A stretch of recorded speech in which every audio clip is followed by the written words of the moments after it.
جبر دوورکەتنا نەچاری ji هوارê xwe niha bêrîkirina welat bûye beşekî sereke ji jiyana Kurdên Rojavayê Kurdistanê ku mîna tukulmek nok li erdê bixe her yek bi cihekî veteriqiye lê Rojava di dilê wan de lê dide û li hêviya rojekê ne ku lê vegerin.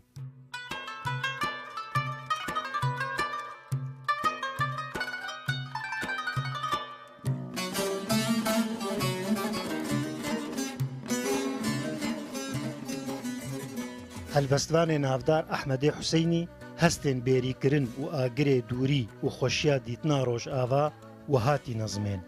Di sînga min de keser, di çavên min de hêvî, di hestên min de şewat, di destên min de gulhinar û di dilê min de jî bi hezaran xweşmêr, bi hezaran swar.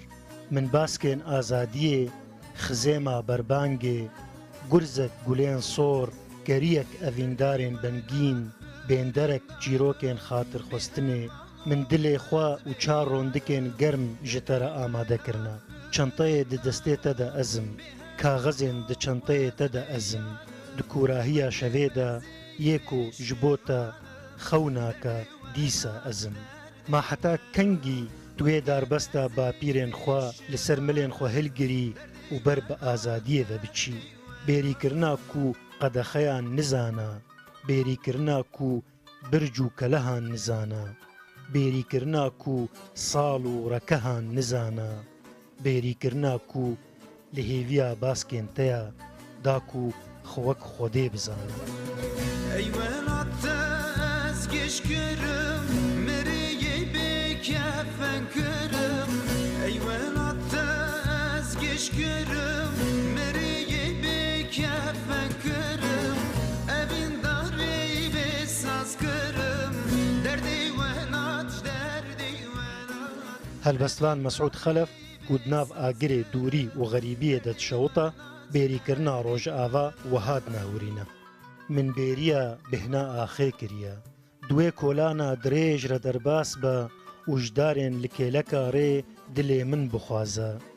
Ger tu nêzîkî qenat Swêsê bûyî bihnekê raweste û kulmek genim li ber ba bike.